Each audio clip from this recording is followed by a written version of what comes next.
Well, good morning, good afternoon, good evening, and welcome to Rowdies Live on the Rock and Roll Rowdies YouTube channel. Good day to you all out there, whether it be on YouTube or any other weird internet platform that you're picking us up in from space or from Hartlepool, one or the other.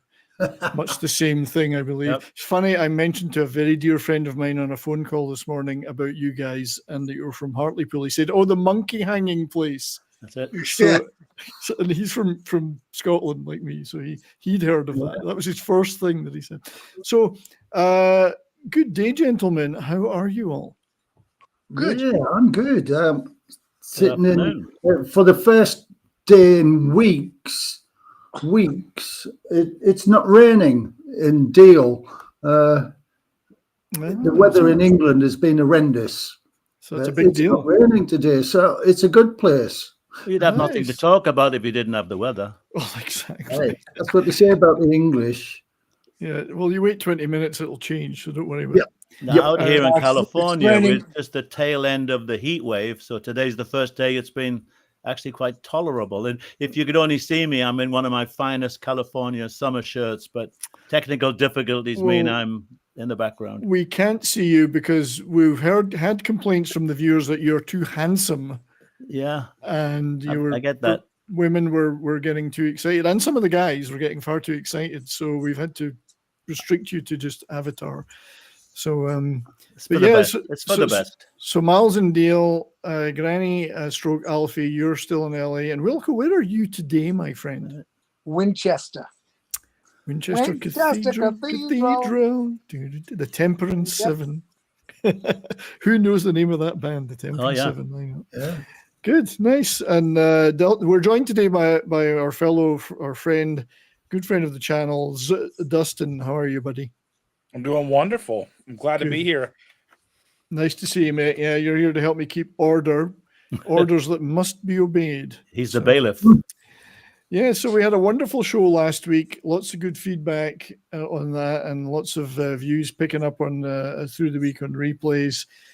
And we're hoping to capitalize on that today. We had a lovely show about European touring last week, which didn't result in you guys being banned permanently from Europe following the show.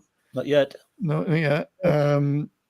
So welcome to those in the chat. You see Davina here. I'm sure we'll be picking up a few others. Davina, our great friend Davina. Nice to see you. I'm sure we'll be picking up more as we go, and we will keep an eye on that chat. And if anyone says anything, we will certainly highlight that and chat to you. And you can ask us anything you want in the chat. So this week we wanted to talk about your first experiences of touring the United States of America, the big old USA in the 1970s.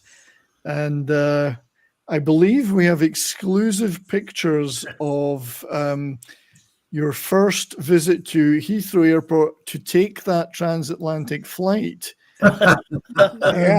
So here they are waiting for you, the girls.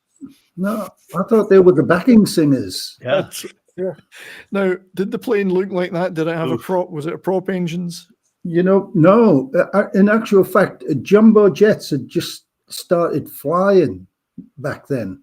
Yeah. So we were, I was on a Pan Am flight on a jumbo jet. Yeah. Yeah. 47. Yeah, so you were hey Courtney, good to see you in the chat, Courtney. These are this is an American Airlines from the early 70s. This is the kind of attire that your stewardesses would be wearing, I believe. I thought that was the Rowdies. That's like they looked a little different. That was us. Isn't this the Ronette? Isn't this the same Ronettes? hair? The same hair. It's the Ronettes, isn't it? That's it. Yeah, that was eight legs over easy. So you actually had jumbo jets then. I mean, it wasn't that common transatlantic flight, even in the mid-70s. No, like I said, they just started flying, I think, the year before or that very year. And we were on a Pan American flight.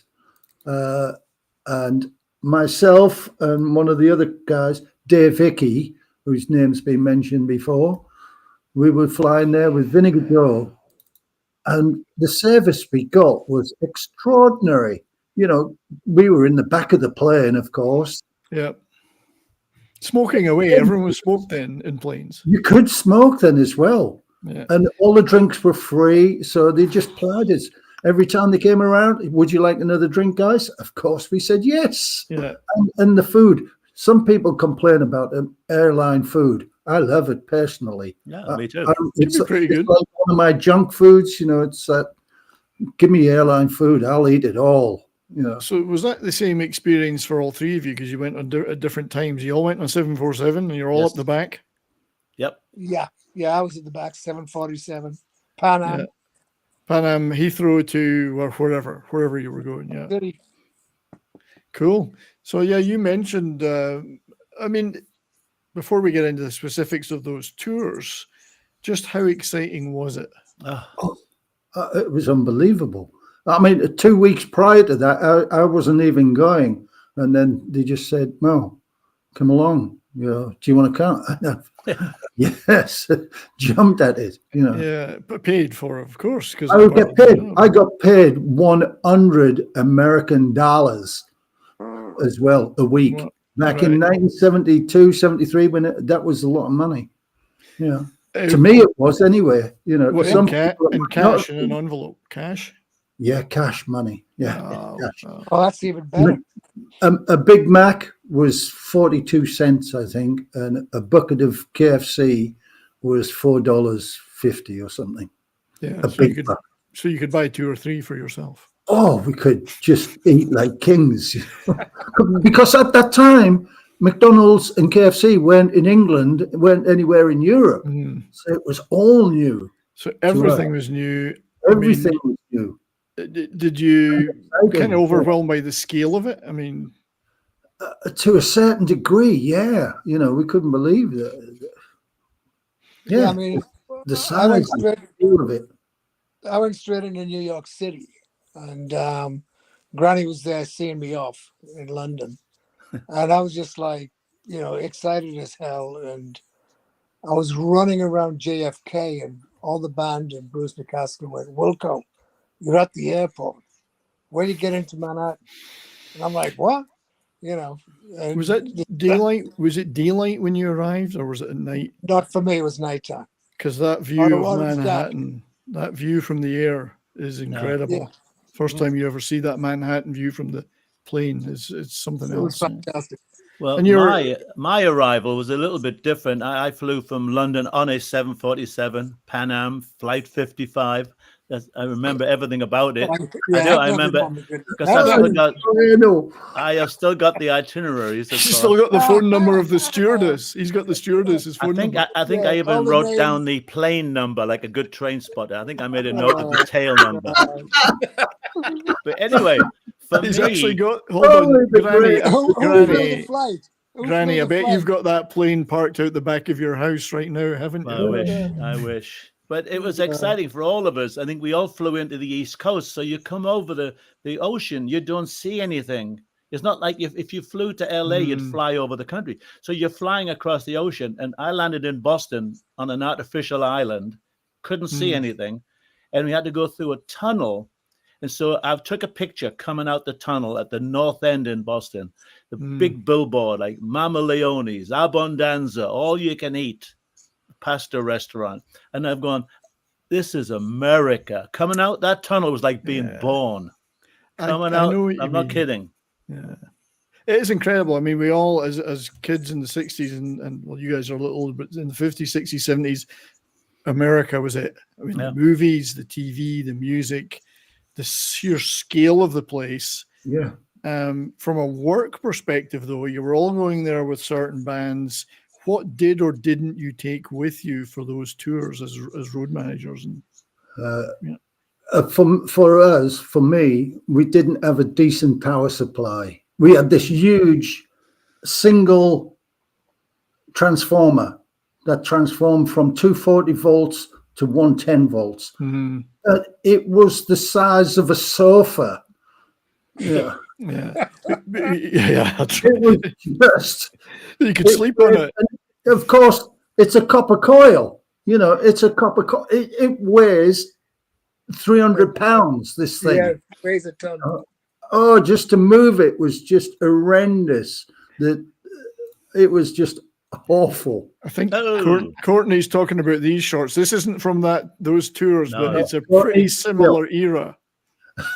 That's another package tour. I've still got those shorts, although they're a little tighter now. Were those your passport photos, the pair of you? Right. Yeah, those shorts are just a little tighter on me now. Yeah.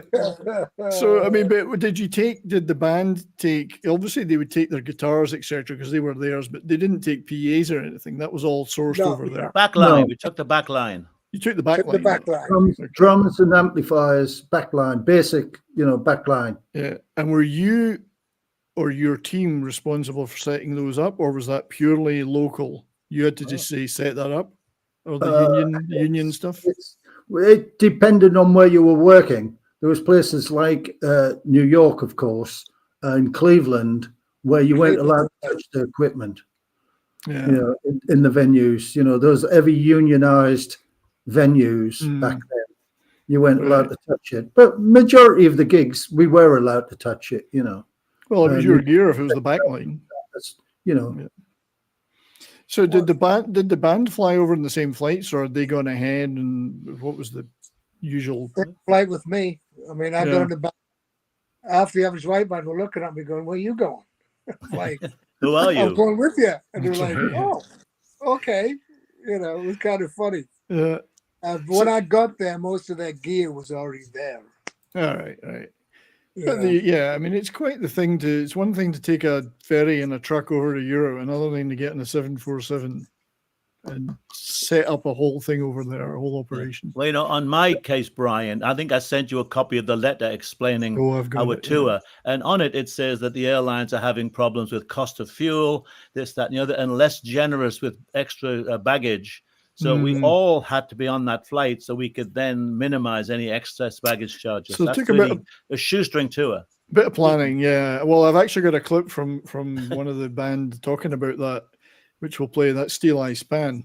Right. So let's kick off with, I want to go through all three of your guys' experiences. Mal, I think you were the first to venture forth with Vinegar Joe, who Wilco would work for.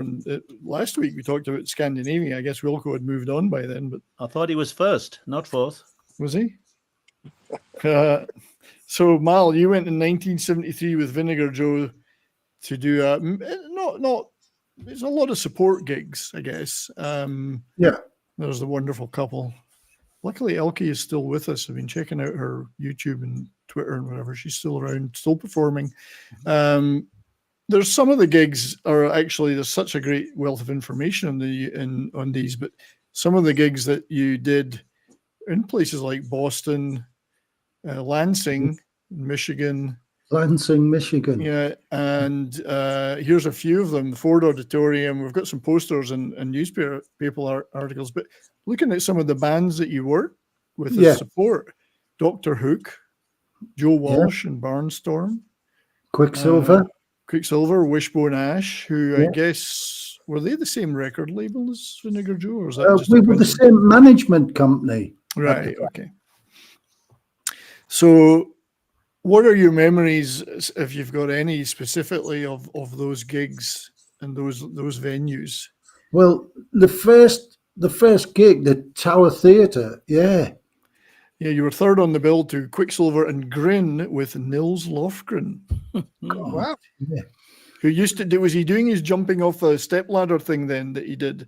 He used to get up and jump off and do a somersault while he was playing the guitar, it was just, I think I was a bit overwhelmed. Yeah. The Tower Theatre is in Pennsylvania, I think. Upper Derby. Yeah, that's it. It's in Derby, which is a burb of Philadelphia. All right, I wonder because it got a lot of gigs there. I think you all did gigs there. Oh yeah, it was one of those venues. Everybody did that. I think I worked there with every band I ever toured with. Yeah, there's a lot of concert information for the Tower Theatre. Yeah, my first thing up there at the venue itself was this is America. We had a 5-channel mixer in England. So it was, 2 vocal mics, a overhead mic on all the drums, and a couple of floaters wherever we wanted them.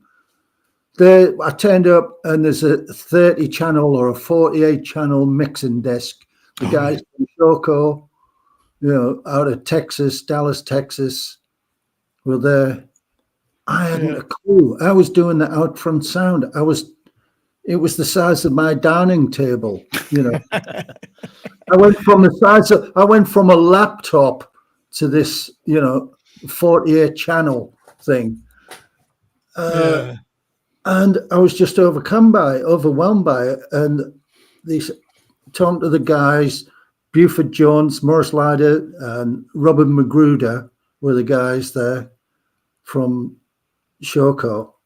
And I said, I'm not sure how all this works. I'll give you the cues and you do the, So that was it. They carried me. At least they helped. Yeah, I mean, that's great. Oh, yeah. And I've done a lot of tours with those guys after that. Right.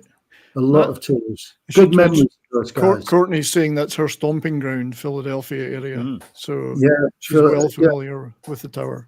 Philly was a rock and roll city. It was great music going on in Philadelphia. The tower. And then, here's a Wishbone Ash one from the Palace, which is Ohio. Is it Ohio? Yeah. Dayton. Yeah. I can't remember all of them. I remember some of them. I remember being in Cleveland, I think, for the first time, and definitely Detroit. Well, that's the Ford Auditorium one here. Ford Auditorium. That's the thing right there. Yeah. With Ash, and that one. Yeah. But Joe Walsh's Barnstorm were on there as well, and Joe was doing that. Walk Away, Rocky Mountain Way, all that material. Great performer. I mean, did you get? Once again, the Transformer thing came into power because they thought we were overrunning, right? And I think their crew pulled the power on us or blew the power, but they managed to blow all the power in the auditorium. The PA went off. The lights went off and everything. And we were almost having a fight with this crew backstage, behind the gear. And Elkie went out front, no sound on, no nothing. And she just sang this song in, I'm not sure what the right term is for the Jewish language. Yiddish? Yiddish, I guess. Yeah. And sang this song a cappella and got a standing ovation. Wow. While all the power was off until they got the power restored, and Elkie just stood there and she killed it. Was it?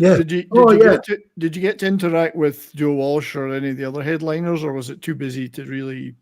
Yeah, it was just one of the. Yeah. Oh yeah, we got So here's one of your postcards. That was very early. From the exciting Holiday Inn in Lansing, Michigan. And it says, and you sent it to Granny, and it says, America, isn't it? That's a cultural center of America. Lansing, Michigan. But you sent it to Granny. It says, "It's a gas. Get yourselves over."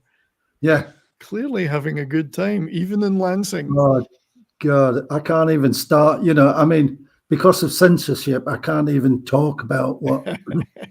Well, there's another postcard from you later. Granny sent me a lot of stuff, but here's another gig that you did with Quicksilver Messenger Service.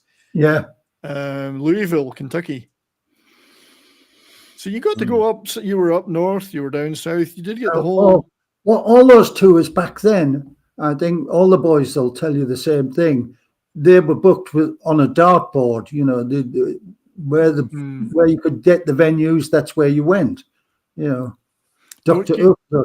Oh. Courtney, don't stop spamming the chat. Keep spamming. Keep chatting. We want chats. Everyone's listening. Get in that chat. Tell us what you think. Now, here's the Wishbone Ash Doctor Hook show in Atlanta, Georgia. Oh God! See, I remember being there and going to Richards. Yes, there's On Richards. Which was a famous bar club. Yeah. Now, this is from slightly later in the tour. I think you were in Hawaii, apparently. Well, you look a little bit different. That was later tour. That was a different tour. Well, Granny sent me this. I had to censor it because you could send postcards of naked women through the mail then. Yeah. You can buy them and send them. Aloha, glad you're not here. More of it for me. True friendship. All the breast. Yeah. So, yeah, Richards is mentioned in a few of the I think you all played a lot of this with the bands you toured with. All three of you played a lot of the same venues. Yeah. In the space of a couple of years. This is 1973, I think. How did the band feel it went after the tour? Did they think it was great, or how was it for them? Well, as far as I remember, we were going down really well with the audiences, and so the audiences were happy. I don't know what the politics of the record company were, but certainly the audiences seemed to like it. Yeah. Well, although they never ever did a second tour, because I think they split up not too long afterwards. Yeah. And Robert went on to become Robert Palmer, Power Indeed. Station and Robert Palmer. We know and love. The Robert we know and love. I loved. Poor chap. Sadly miss him. I miss him. As far as the venues were concerned, it was always a very good reception. We were always very happy. Nice. So that was Vinegar Joe 73. Clearly, what age were you then, if you don't mind me asking? 12? Yeah, nearly 16. I was a dog with two appendages. You were probably I think I was 21 years old, and how old would I have been? That's Granny, he'll tell you. Granny will know. 24. 24. Yeah, there you go. Granny's probably got your birth certificate in his. I was 24 and I had two appendages. Yeah.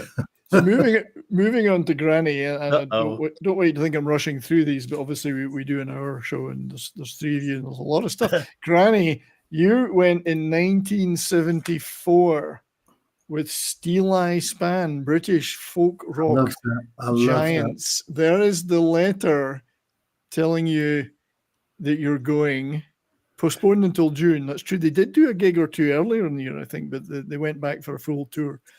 And it says all fares will be paid. Salary will be paid to you in pounds sterling England. So you had to change your money.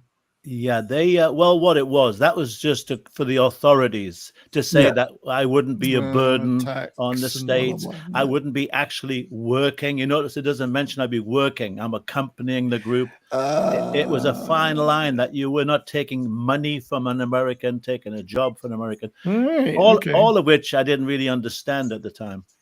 So when you got there and they asked you to work, you went, I'm not here to work. I'm just accompanying them. Yeah. I'm not carrying that shit. Well, they say you don't volunteer anything, only answer the questions. So they're generally, if they didn't ask. Yeah, you're a guest of Warner Brothers, it says. Yeah. So it was all purely to legitimize everything. That was really disappointing because I was originally supposed to go in the March. So I was all keyed up because Mal had been telling us all about the States. I mean, I was salivating to get over there. He'd ruined it for you, probably. So when that was postponed, I did keep doing gigs with some other bands like Heavy Metal Kids, and just to fill the time in between. But incredible experience. I noticed that letter sent a few days before my 11th birthday. Yeah. So another one you've got here is to the band, I think. Well, it's to all of us, to me and the other roadies. And it talks about Edmonton, because I know you were supposed to play a gig in Calgary, the Stampede in Calgary. I don't know if that you did or not. That was before the tour, but in the end, it says in the letter that the airlines couldn't guarantee the equipment would make it back to the East Coast. So we started in Boston. And this is the one that mentions the fuel costs, etc. Yeah. And we had nothing booked after July the 4th. There was not. I mean, the whole thing was like the dartboard came out, and we went from up and down the East Coast. We went down to Atlanta, and this is all beyond you can't imagine.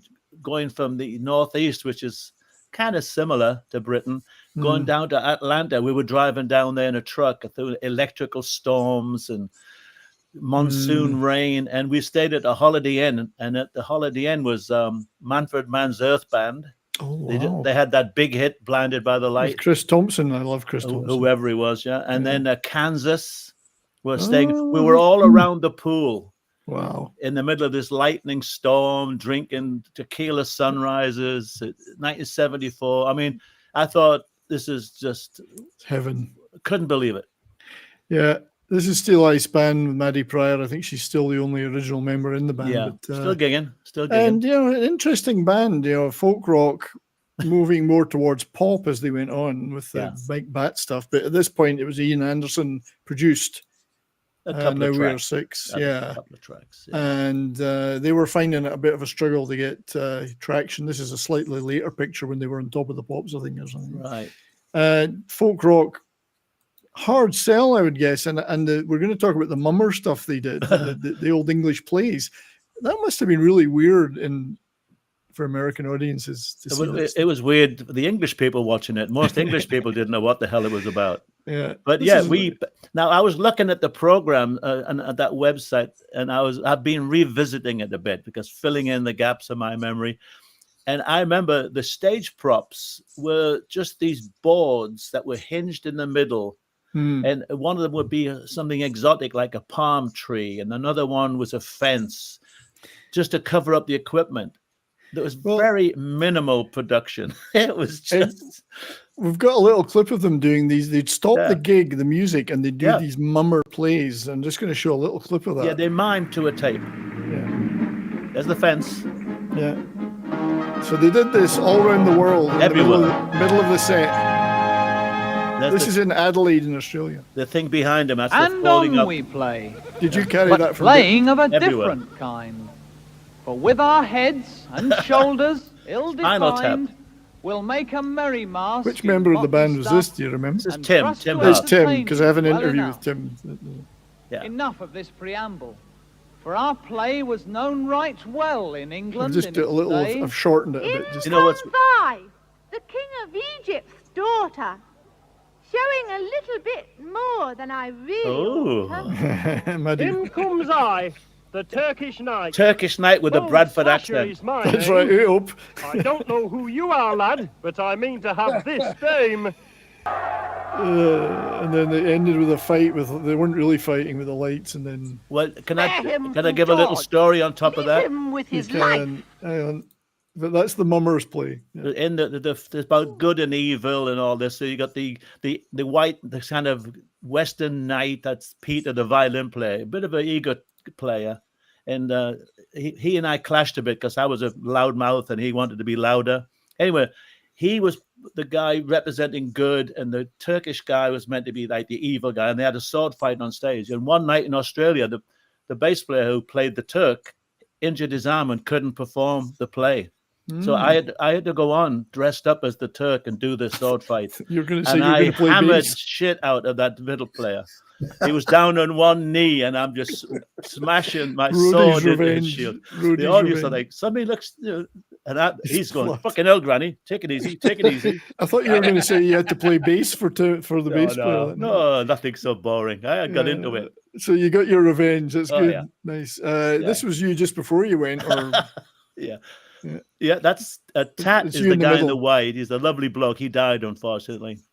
Sig on the right is from Hartlepool, and my fellow train spotter. And you see there's a little light between his eyes. Yeah. What that was a thing fitted around your spectacles, and it was a battery-powered light. And I could have fun. It was for reading maps in the truck at night. But I would look down girls' blouses and have fun with it. Like you would. Here's a picture Would of it you. surprise any of you to know that I've still got it and it still works? You've mentioned that, and it's bravo. This is a picture, a rare picture of you backstage on that tour. It could have been me, yeah. I was certainly eating my share of pasta. I wasn't even born yet. Right. I know, Dustin's. I at least was 11 or 12 then, but I remember Richards in Steeleye's Atlanta. band. That's Richards. Don Kirshner's rock concert. We did a TV show at Don Kirshner's rock concert. Yeah, I still can't find footage of that anywhere. I was looking for it. You know, that was amazing because I was stood on the stage, and this is we out in California now. We'd gone from Atlanta to Denver to Chicago and then LA. And coming to California is like coming to another world anyway. I just couldn't believe I was there. And the OJs were on the bill. I remember watching them in their yellow suits. I always loved the OJs. So this is heaven. This is just incredible. Look at the bottom one, Central Park, June 19th. That was at the Woolman Ice Rink. It's just adjacent to it. Yeah, we our opening act was Bonnie Raitt. Bonnie Raitt. See, you mentioned Bonnie Raitt, and she appears. There you go. I know you do your research. It's fantastic. we substituted for John Sebastian, who must have been on Warner Brothers, but I think most people thought we were Steely Dan. Oh God, yeah, of course. So they're reeling in the years. Yeah. So Bonnie Raitt, that one must be neat. I like Bonnie Raitt. And then you sent me some of this stuff. That was my first ever hotel in America, the Boston Newton Holiday Inn. Yeah. Wow. For those on the radio that can't see this, we apologize. Yeah, right. But yeah, there's an oldie postcard of the Holiday, and they all look so great, the Holiday Inns. Now you go to them, they're like Holiday Inn Express, whatever. Yeah. They look great. To us, it was beyond belief because I thought when we got off the plane, we checked in the hotel, we just thought like any minute now it's going to be full of women and action.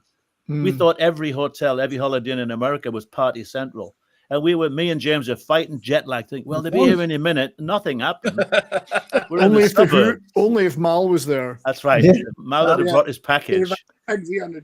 Yeah, if Mal and the Who had been there, it was over for rock people. Yeah. So this is from the Berklee College of Music where you played. Yeah, in Harvard. Yeah. I had friends that went there. You know what was another funny thing is I got there because I kept a diary. I remember a lot of this. I thought, when am I going to meet somebody from England? First gig, the guy from Steve Ellis and Zoot Money, the other roadie, Chris. He was with Kiki D. Oh wow, Kiki D had that hit with Elton John.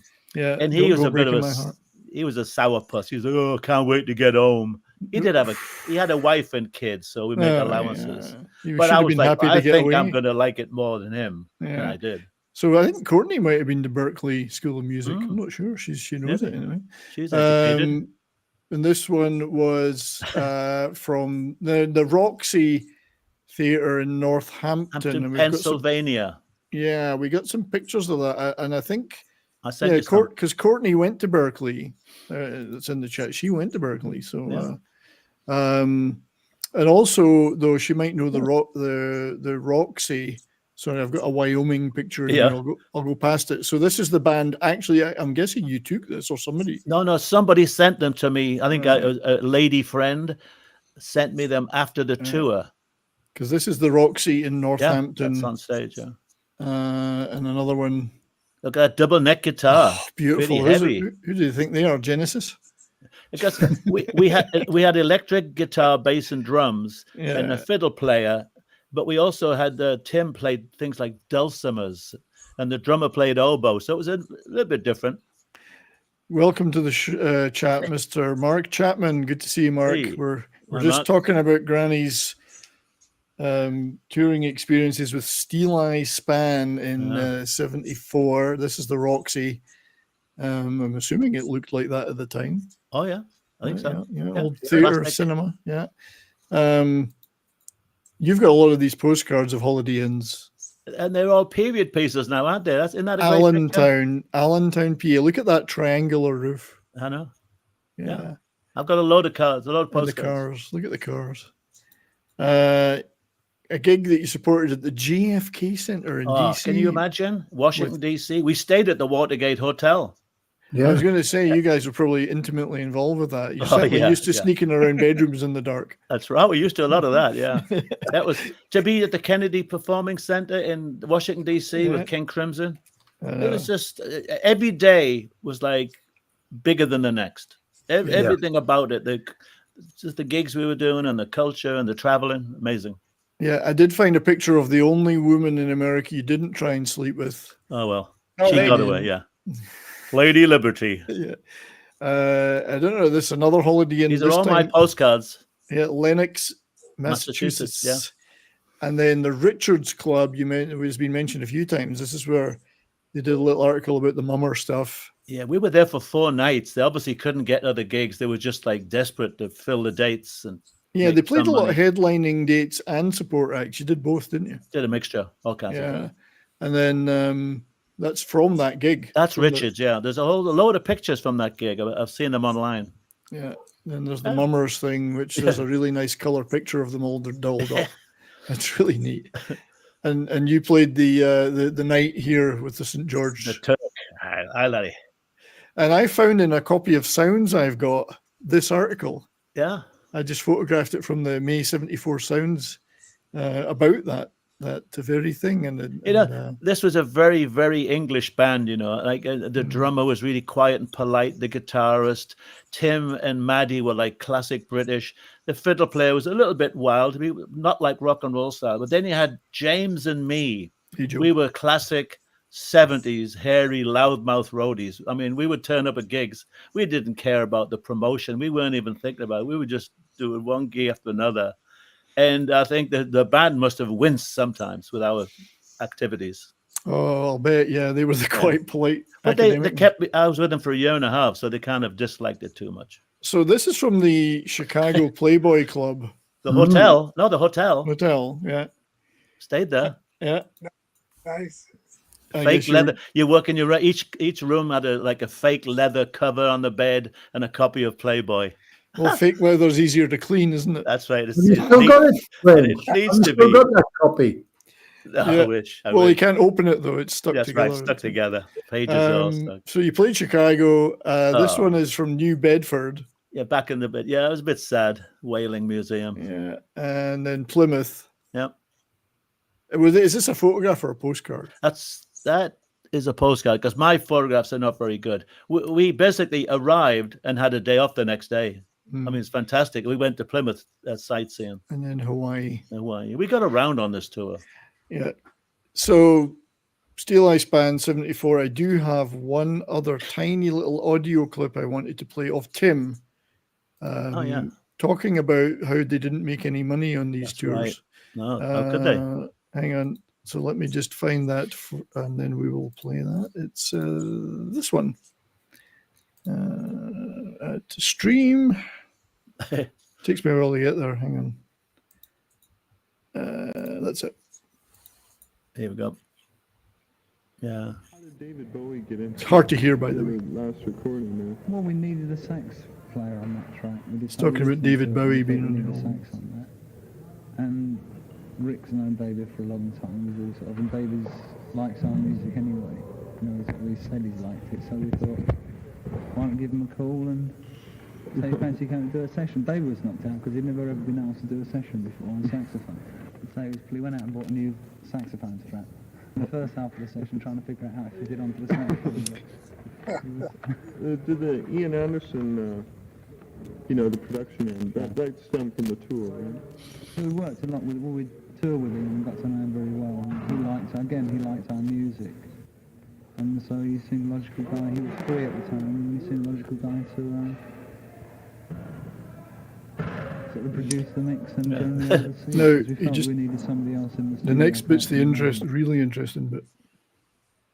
We've got to work with strong bands. This is why it worked great with Jethro, because there's no way you can upstage Jethro. So you can go out and work full tilt. With Procol, I mean, we were like upstaging them every night and feeling bad about it and trying to hold it back, and then halfway through the gig, it's like, fuck it, we go now again. Talking about Procol Harum, but then he gets under how they're not making any money. Oh. Fucking Steeleye. What basic musical goals does the group have? To be rich and famous. Presently, Aaron is famous. In fact, we're talking today of calling the new album Poor and Famous. Poor and Famous, the new album. America's great. We always get great reactions, but America seems very difficult to sort of consolidate the success in the theatre with the overall success of record sales. And we're all really pissed off with the record company at present because it seems like we're going out and doing our bit, and we're getting great reactions in the concert halls.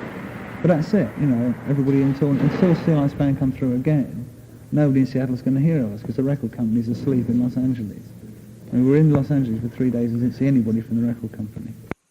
Yeah. So I would have been blissfully unaware of all of that. We were just doing the gigs. Sure. But I can understand. I don't see any way they could have made money. We had 5 days off in Denver, 4 days off in Atlanta, so. Days off cost money. I just wanted to shout out this YouTube site where I got that clip from. It's Time Capsules by Tim Van Schmidt on YouTube. A little clip. He's got some really interesting little clips of stuff, and There's some amazing websites out there these days. Yeah, so that's Time Capsules by Tim Van Schmidt. Thank you, Tim, for having that clip. So it sounds like they had a great tour in terms of reception, but the money wasn't. Like I say, I think people after the show would say, "How come you didn't play Ricky Don't Lose That Number?" That's right. Yeah. So you're watching a mummers play. People are singing in British bloody accents, and you think it's Steely Dan. But you know what? They should have learned that song and played it. I know. They should have done an arrangement of it with fiddlers and dulcimers. So, not neglecting our great friend Wilco. Yep. Thank you, Granny, for those great tales. Wilco, I can't believe you were the last guy to make it there. Hey, I'm the youngest. Yeah, that's true. You were only 14 when you went. So here's the before picture. That's the before picture. This is you in London, just about to go. That was the day I left. Yeah, and this was the January 5th, was it? 15th. 15th. Yeah, this was the Average White Band. And I actually do have a picture. This is when I imagined the Rowdies in America. This is what I thought I would see. This is what I thought you would turn into. No, what you actually turned into was this. Yeah, there you go. So one side is a road manager, the other side is an accountant. Same guy. That was finishing Foreigner Lou Graham. Was it? Maybe out his time, but he went through a transformation, though. Yeah. The jeans are still tight, though. I'll give you that. Yeah, there you go. Still got the hair. Yeah. So January 5th, 1975. You went with the Average White. Yeah. And Granny saw me off, flew into New York City, and we had no gigs. We were actually going there to record. So we started recording with Atlantic Records, Cut the Cake. So it was the coldest winter in New York City. It was horrible. I was staying at the Mayflower Hotel, and then the management says, well, you got a one-off gig in Minnesota. You're flying in with the back line. You're supporting Guess Who. And it was like, okay. So that was my first gig, and I walked into a 20,000 stadium, sold out wall to wall, and did the gig.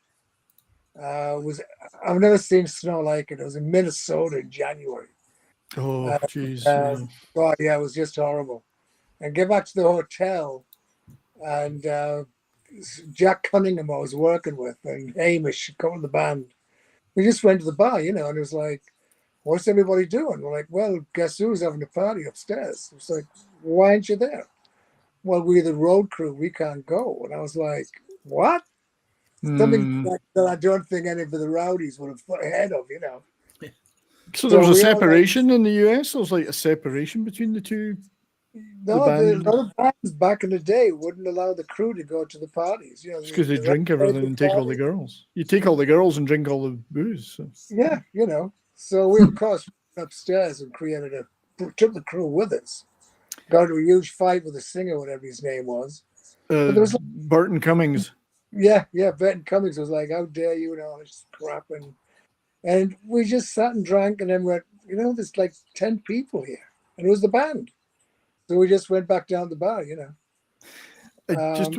Sorry to interrupt you, Wilco. Mark was asking what was the average pay for you guys helping bands? I guess if we were talking about these US tours, somebody mentioned a little bit of money earlier. I mean, generally speaking, for accompanying these bands for a week, what would you get? Well, I think it was like same as Mal, about $100, maybe $120. Plus expenses paid, yeah. Yeah, we got per diems when we traveled, But I didn't tour. We didn't go on the road, and I think Average White Band turned Pick Up the Pieces as #1 in March or April. And that's when I started getting the tours together. I did do all the gigs that the lads talked about, but we went straight out and we started doing 20,000 seaters because we were number one, you know. So I got a few of the posters from that era. This is the Capitol in Passaic, New Jersey. Average White Band, March 1st, supported by the Strawbs. Yeah. So that's the start of that tour, I guess, or near the beginning of that set of gigs. Yeah, that was it. It was also, we were doing one-offs. We did Gladys Knight and the Pips in Philadelphia. We supported her, that band. But, you know, and also back to the Holiday Inns. We all stayed at the Holiday Inns, and it was like amazing because we went somewhere, and all of a sudden it was like the Temptations are playing the Holiday Inn tonight. Oh, Jesus, yeah. And then all of a sudden it was like the Four Tops are playing at the Holiday Inn tonight. So the Holiday Inns, actually, some of the hotels had venues. You know, they had little gigs.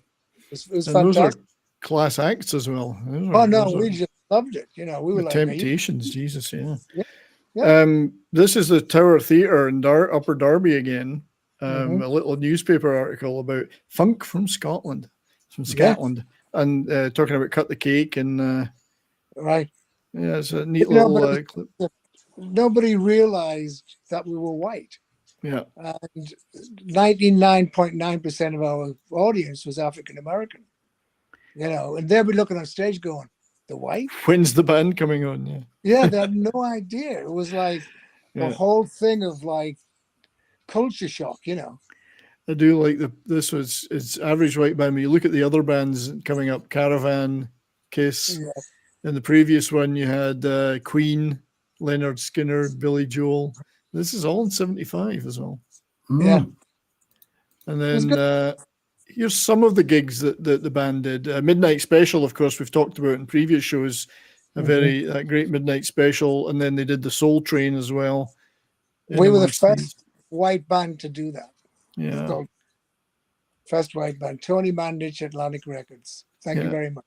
So you got a bunch of really famous venues here. Orpheum in Boston, the Winterland. Yeah. Tower Theatre, Palace, Providence. These are some good stuff, and right across the country as well. Moody Coliseum, University Park, Texas. I'm not sure whether that's Dallas or Houston, but I think it was in Dallas. Yeah, and then you played in 75. There's the Ford Auditorium and the Cobo Arena, which is in Detroit as well. Detroit. Yeah, which I've been in once.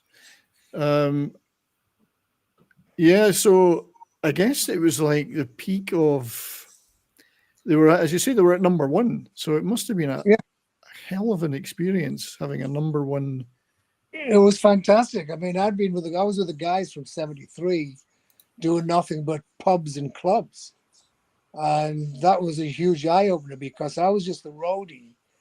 And I think March or April is when Jack was a little bit out of it. And that's when I took over the reins of the whole thing, you know, and with Gary Smith and obviously Bruce McCaskill, and just jumped right in there. Just had to do it, you know, prove myself. But everything was huge. We'd all thought of how big America was, but it was buildings, it was venues, it was sandwiches, it was just everything was just out of control. It was like, what is this? And bars rather than pubs. Yeah, well, like the bar used to be like a mile long in some of these places. You know, look at this.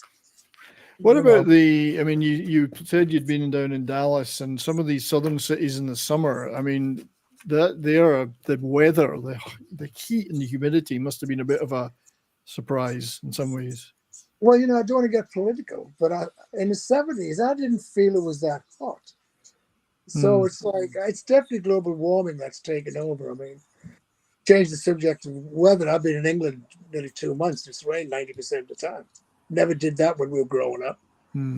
But so Dallas would be hot, though.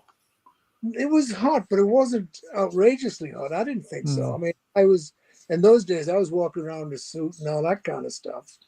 We were rehearsing at Shoko. God bless you guys. You know, you took good care of us. And that's where most of the tours started. I think Mal started there with Phil Collins. Because he had all the equipment, sound lights, pyro. Yeah. Yeah, I mean, by the 75, I guess that this was no longer the infancy of the touring business. It had been 10 solid years of proper rock tours. It would be fairly slick in terms of equipment by now. Well, you had everything you needed as long as the dollar was there. It's like everything. I mean, as I said before, and also with Granny, because Granny started working for me, for us, and we didn't have a big production. I think Mal had the biggest productions out there. We had 2 tower lights behind us with a couple of lights, and that was it. But it didn't really get into all that stuff. I wanted to throw this poster up. It's the last one I had from this tour. You got Average White Band supported by John Mayall. Wow. Yeah. At the Paramount Northwest, which I'm assuming is in Seattle or Washington, maybe. Washington. Yeah. So that's quite neat that John Mayall, I mean, he had a different support act for many of these gigs, I'm assuming. Yeah, we had lots of different ones. I mean, we had the Sons of Champlin, George Benson. Yeah. When Luther used to pop in now and then. But Alex Harvey came on one of our tours. Came on one of our tours, and as I said, back to the African Americans, they were looking at it going, who are these people? And now we're all, Well, I mean, if you think about it, particularly the Average White Band from Dundee, I mean, you couldn't get much paler than that. They're probably blue. They're so cold most of the time. Yeah, the lips were blue all the time. Yeah, and I mean, you would never have known that they were probably the funkiest soul act ever to come out of Britain for sure, and if not one of the best in the world. But just the madness that would go around it. I mean, to appear on those major American TV shows. Hell, I mean, Steeleye Span did a Don Kirshner, didn't they? Yeah. We mentioned, and just like from going from a corner of the old Grey Whistle Test studio to something like the Midnight Special must have been incredible, Yeah. The scale of everything was bigger, including the TV shows. Oh yeah, you could actually get your back line in, Yeah, I mean, they crammed you in a corner in the old Grey Whistle Test. Or Top of the Pops, it was a plastic drum kit. It wasn't even a real drum kit. Yeah. It's just a whole new world. And for you young guys, I imagine I remember how thrilled I was when I first went to the US, and that was much later. You guys, it must have been incredible, to see all these landmarks as well. Well, I think my first tour, I covered quite a lot of territory with a good mixture of driving and flying. And so what we got paid to do, people would probably dream it would be a holiday of a lifetime to do a quarter of it. We went East Coast down to Georgia, and then Denver, the Rockies, Chicago, the blues. I was into the blues back all the time. And then we went out to California and drove up to Seattle, and Seattle back down to San Francisco, flew to Hawaii. Yeah, it's incredible. Couldn't believe it. Yeah, I mean, most people, when they go for the first time, they go to one place like New York. You went everywhere. We went all over the place. I mean, and we went to Hawaii 4 times in 1 year. Yeah. It's incredible. I got sunburned. Sorry, guys. Dustin, go ahead. Just the idea you guys are all coming on over here. You're hopping on multiple planes day after day, month in, month out, and you're still in the same country. Yeah. Unbelievable. It was. And to get the equipment around on our tour, that I did, we would pull up in a U-Haul truck or something, or a colonel line, and unload the equipment onto the pavement at the terminal. And they had sky caps back then, right? And we just give the guy $100 and all the equipment made it onto the plane, before anybody else's luggage. Bribery worked. We discovered that very quickly. Slipped the sky cap. We never went to the check-in desk. We just showed the sky cap the tickets, what flight we were on, and he would just give us bag tags. So all the equipment went on as baggage. It was great. Did you use the concert tickets as currency as well? Or? No, cash worked with the sky. Cash worked better, right? Cash worked better. Backstage, tickets and backstage passes worked other departments, but not with the sky caps. The hotels and people like that. Hotels, yeah, you've got great bar service. Although I'd have to say that Steeleye span tickets might not appeal to too many of the youngsters. Yeah, a lot of head scratching. Yeah, no disrespect to Steeleye span, as yeah. but you know, it was not like you're giving them tickets to see Fleetwood Mac or something. You know? Yeah, they were. Yeah. But yeah, fantastic stuff. Hail Darius, by the way. Darius is in the chat. Good to see you. Any we're hitting the top of the hour, so unless you guys are wanting to extend, we will probably start to wrap. So just any final words about your these first US experiences? Well, for me, it was a curve. I mean, I was the last one. Mal and Granny had been there, and I really built my career up, you know. So I was kind of like those guys, ready to rock and roll, you know. And anything that came to us, it was just, everything was easier. You know, you weren't driving up and down the M1. It was just like, oh, again, in the rain and whatever. It was just getting on with it and enjoying the USA. There was so much to see, you know. And Canada, of course. We did all go Canada, do some Canadian, I know I did notice some Canadian gigs, mainly Toronto and Toronto, around that area. Saskatoon. I got Saskatoon, oh geez. Don't do Saskatoon in the winter. No. Oh, no, I did. You did, remember, you know, that's winter. Oh yeah, I do remember. I done Canada in the winter. Would you with me with Wishbone Ash? We done Calgary, I think it was. And Dr. Hook and the Medicine Show were on there, and we froze the car because nobody told us you had to plug it in. You have to plug it in those days. Yeah, and even the alcohol that we were drinking froze solid, and we couldn't have a drink. And then from there, we went. The next gig was in Honolulu, and it was 74 degrees, and we went from -16 or something to 74. Yeah, I do Canada every winter, so trust me. Man, you're crazy. You're crazy. And it doesn't stop us. We still go out and do shit, you know. It's a country of extremes, you know. I've always said it now, you know. You can find whatever you want in America, you know. Whether if you want to be cold, even Canada, you be cold. If you want the sun, you can, you know. And the musical history, you mentioned it, to go to places that had music history like Chicago or Memphis or Nashville. New Orleans, went to New Orleans for the first time back then. You know, there's a gig there called the Warehouse, which was fantastic. I know it. Famous venue back then. Yeah, it's still around, I think, the Warehouse. I think so. Yeah, I've not been into a gig at it, but I've been walked past it. Sweaty. Oh, that is a sweaty place. I've been to gigs there, though. I've been to a lot of gigs in New Orleans, and it's some great stuff. When I imagined, like us Brits, before we went to America for the first time, this is what we thought we were going to get.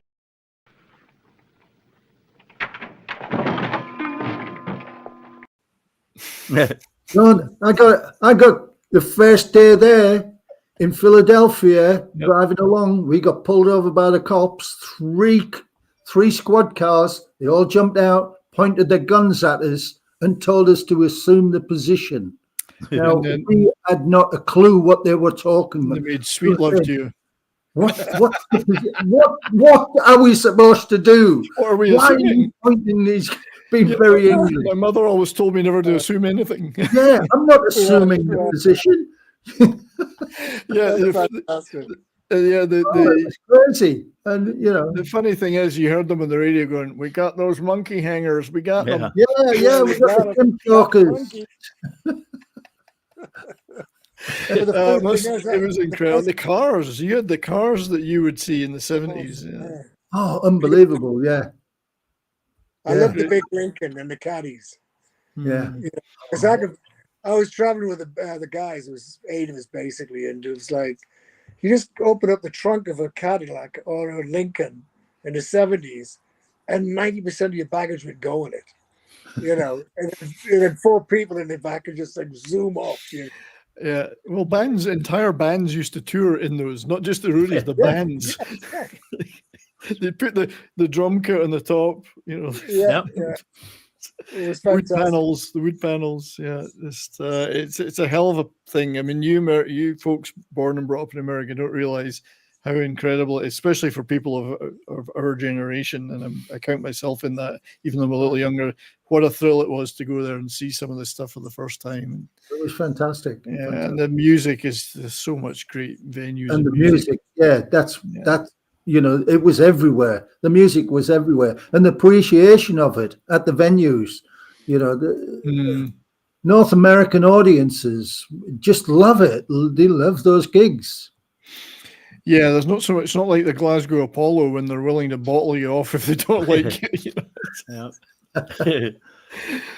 Anyway, that was wonderful, gentlemen. Wonderful. Thank you for sharing those great memories with us, and we look forward to doing another great show next week. So everybody, thank you for being here in the chat, for watching and listening, and thank you if it's on a replay. Thank you too. Hit that thumbs up button, subscribe, tell your friends about these shows, and spread the word out, because we're going to have so many great topics over the next few months, and we've barely scratched the surface. So stay tuned for more great stuff. If I just wanted to share my screen here, I'm not prepared. Who's producing this damn show? Oh, wait a minute, it's me. So just wanted to obviously point out Rock and Roll Rowdies channel. There's more content other than these shows on there, and we're going to continue to build, improve, tweak, and add the stuff on there. Don't forget though, myself, that 70s Rock Fan channel. Next show up is next Monday. We're doing SCTV on our Cult Comedy Crew series. So Second City Television with great people like John Candy and Bob and Doug McKenzie. That'll be a lot of fun. That show started when in '76, so you guys. We used to watch it in Atlantic Studios. Yep. And I must thank our great friend Dustin, and don't forget his Keto Simple channel for those looking to get into a better diet and lifestyle. Thank you, Dustin, for being here. Appreciate it very much and holding my hand. Yeah, so didn't kick anybody out when I hit that button. I thought I was going to close the wrong button. Thanks again, everybody. Thank you for being in the chat and listening. Enjoy the rest of your week. We will all see you again very soon. And until then, keep on